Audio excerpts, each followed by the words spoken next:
Hello दोस्तों, मैं जाकिर हुसैन आपकी जेडएस क्लासेस स्वागत करता हूं। आज हम अध्ययन करेंगे हिंदी भाषा शिक्षण में अशुद्धियों को सुधारने के उपाय कि बालक जो होता है क्यों अशुद्धि करता है, पढ़ने में लिखने में कैसे शुद्धि करता है। तो पहला मेथड आता है आपका, यहाँ पे देखिए कक्षा में अध्यापक द्वारा अशुद्ध उच्चारण करना। यदि मान लीजिए कि टीचर जो है खुद चाहता है कि मैं बालक को अच्छी तरीके से बोलने का सिखाऊं, लेकिन यदि अध्यापक खुद उच्चारण सही से नहीं करता है तो बालक तो उसी को क्योंकि बालक तो अनुकरणीय होता है, तो वह उसी चीज़ का क्या करता है, अनुकरण करता है। दूसरी होती है गद्य पढ़ाते समय वर्तनी का शुद्धता पर बल देना चाहिए। छात्रों से शुद्ध उच्चारण कराना चाहिए। हिंदी शब्दकोश का प्रयोग करना चाहिए। यथासंभव जितना संभव हो सके सुलेख का अभ्यास कराना चाहिए, मतलब उस बालक को लिखने का अभ्यास कराना चाहिए सुंदर से सुंदर। तीसरी बात होती है खेल पद्धति द्वारा वर्तनीगत शुद्धता का ज्ञान कराना चाहिए। अब खेल पद्धति द्वारा क्या हो गया कि 10 बालकों को सामूहिक इकट्ठा कर लिए, उनसे बोले कि चलिए मैं आज क्या करता हूँ, लेख बोलता हूँ, आप क्या करिए लिखिए, और उसको ऐसे फनी फनी वर्ड बोले जिससे वह लिख भी सके, उसका आनंद भी उठाए, और उसको क्या है कि उससे थोड़ी सी भी प्रॉब्लम भी ना हो। दूसरा हो जाए कि देखते हैं आगे कि शिक्षण हेतु दृश्य श्रव्य साधनों का प्रयोग करें। दृश्य भी दे, श्रव्य, जैसे क्या होता है दृश्य और श्रव्य, मतलब क्या होता है जैसे टेलीविजन हो गया या कोई जो हो गया कोई कहानी हो गई। दूसरी है कि विद्यार्थियों की कठिनाइयों का व्यक्तिगत रूप से क्या करना, ध्यान देना, मतलब उसका निदान करके उपचारात्मक वाली विधि अपनाना। लिपि का पूर्ण तथा स्पष्ट ज्ञान होगा, किधर से किधर लिखना है। सावधानी से पढ़ने और लिखने पर बल देना। लिखित कार्यों की त्रुटियों का सुधार करना, बाद में उसका क्या करना, चेक करना। भ्रमपूर्ण शब्दों की सूची तैयार करके उन्हें शुद्ध लिखने का अभ्यास कराएं।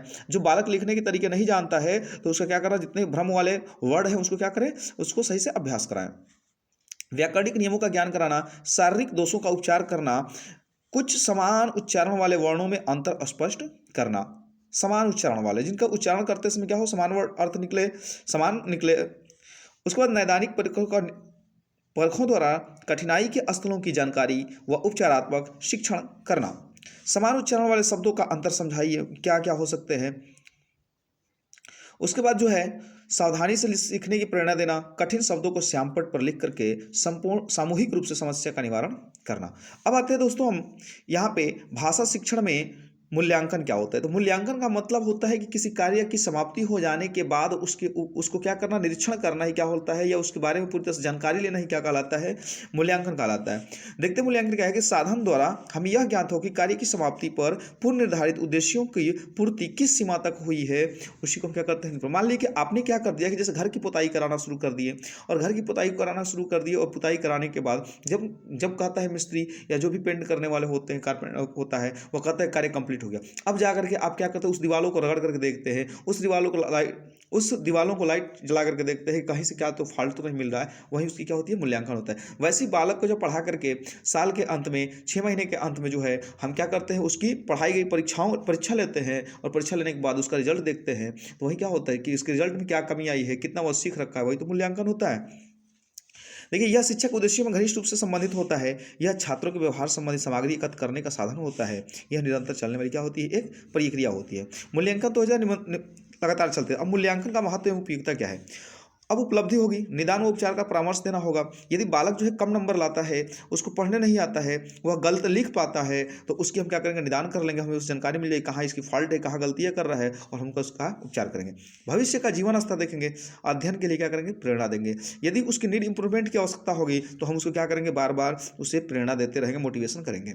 विषय की कमजोरी की जानकारी मिल जाएगी, किस सब्जेक्ट में यह बालक क्या है, कमजोर है। दूसरी होती है मूल्यांकन में शैक्षिक उद्देश्यों की प्राप्ति ज्ञान, शिक्षण व्यूह रचना में सुधार। शिक्षक को शिक्षण प्रभाव उत्पादन का ज्ञान करना होगा। कक्षा के छात्रों का क्षमता के अनुसार वर्गीकरण कर सकते हैं आप। और देखिए शिक्षण विधियों की सफलता, उसके बाद मूल्यांकन से पाठ्य में वो आवश्यकता संशोधन कर सकते हैं। अब देखते हैं कि शिक्षण सूत्र होता क्या है। तो शिक्षण सूत्र जो होता है हम उसको कहते हैं कि वह सूत्र जिसके माध्यम से टीचर जो है अपनी शिक्षण के कार्य को आसानी पूर्वक और बच्चों को रुचिकर बनाने का, बच्चों के अंतर्गत रुचिकर पूर्वक पढ़ाने का कार्य करता है, उसी को हम कहते हैं शिक्षण सूत्र। अर्थात जिनसे शिक्षण कार्य क्या हो, अधिक सरल, सुगम और रोचक बन जाता है, उसी को हम शिक्षण सूत्र कहते हैं।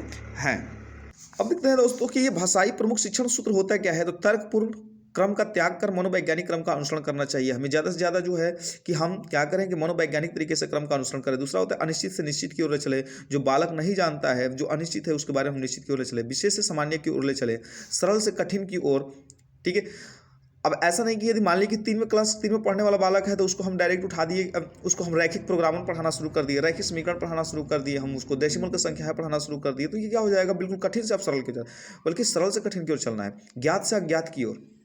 इंद्रियों के प्रशिक्षण द्वारा शिक्षित करने को और करें, खेल खेल विधि सिखाएं उसको, विश्लेषण में संश्लेषण की ओर ले चले, पूर्ण से अंश की ओर ले चले, और अनुभव से तर्क की ओर, अनुभव के तर्क की ओर ले चले। जैसे मान लीजिए बालक को दिखा दिया आम, तो वो समझ गया कि आम है। अब आम के बारे में क्या करना है कि आम के तर्क की ओर ले चलते हैं कि आम का कलर कैसा होता है, आम जो है पकता है तो कैसा हो जाता है, आम से हमको लाभ क्या है, स्थूल से सूक्ष्म की ओर और सरल से जटिल की ओर। अब देखते हैं हम कि भाषा शिक्षण के सामान्य सिद्धांत क्या है। चयन का सिद्धांत, पहला क्या होता है, चयन का सिद्धांत। रायबर्न क्या लिखते हैं कि चयन सिद्धांत जो होता है अति महत्वपूर्ण है और शिक्षक के उसके चयन, अच्छे चयन की योग्यता पर उसके कार्य की सफलता बहुत कुछ निर्भर करती है। दूसरा होता है निश्चित उद्देश्य का सिद्धांत। इसमें क्या होता है, प्रत्येक पाठ के निश्चित उद्देश्य का शिक्षक को पूर्ण ज्ञान होना चाहिए। निश्चित उद्देश्य का सिद्धांत मतलब प्रत्येक पाठ के निश्चित उद्देश्य, मतलब उसका उद्देश्य क्या है, उससे उसको पढ़ाने से बच्चे को लाभ क्या हो सकता है, उसके बारे में पूरी तरह से जानकारी होनी चाहिए। उसके बाद विभाजन का सिद्धांत होता है, आता है स्वयं संशोधन का सिद्धांत। उसके बाद नियोजन का सिद्धांत है। नियोजन सिद्धांत में देख लेते हैं कि इस सिद्धांत के आधार पर छात्र अध्यापकों को अपना पाठ पढ़ाने से पूर्व पाठ योजना तैयार कर लेनी चाहिए कि हमें बालक को क्या पढ़ाने हैं, यानी क्लास में जाकर के हमें बच्चों से पूछना क्या पढ़ाना है, फिर वह सोचना शुरू कर दे।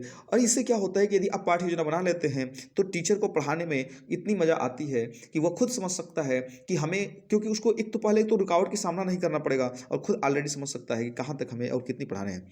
देखते क्रियाशीलता का सिद्धांत, इसमें देखते प्रोजेक्ट, मॉन्टेसरी, किंडरगार्टन आदि का प्रचलन हुआ है क्रियाशीलता में। जैसे रायबर्न जी क्या लिखते हैं, उन्होंने लिखा है कि माइनोक्स वैज्ञानिक सिद्धांत को सर्वाधिक महत्वपूर्ण स्थान देता है और फ्रॉबेल ने कहते हैं कर करके सीखने का सिद्धांत प्रतिपादित किया हो। प्रश्नोत्तर, वार्तालाप, संवाद, वाद विवाद, प्रवचन, काव्य पाठ आदि में छात्र सक्रिय रहते हैं। तो होता है जीवन से संबंधित करके सिद्धांत करने का सिद्धांत, लोकतांत्रिक व्यवहारिक स्वतंत्रता का सिद्धांत, जिससे बालकों को पूरी तरह से आज़ादी दी जाए कि वो कोई भी चीज़ पूछ सके। अब रुचि का सिद्धांत जो है, जब बालक क्या होगा, पढ़ने से पहले यदि उसके अंदर रुचि होगा तो वह क्या होगा, हर चीज़ क्या करेगा, आसानी पूर्वक सीखने का कार्य करेगा। उसके बाद बोलते और लिखने में सामंजस्य का सिद्धांत है। प्रेरणा का सिद्धांत दिया गया है, जब मोटिवेट करेंगे किसी बालक को किसी कार्य को सीखने के लिए उसे यदि क्या किया जाता है, प्रेरित किया जाता है, तो सीखने का काम आसान हो जाता है। और जब अध्यापक बालकों में सीखने के लिए प्रेरणा भर देता है तो बालक उस पाठ के प्रति क्या होता है, रुचि उत्पन्न कर लेता है। लेखन कार्य में पूर्व मौखिक कार्य का सिद्धांत होना।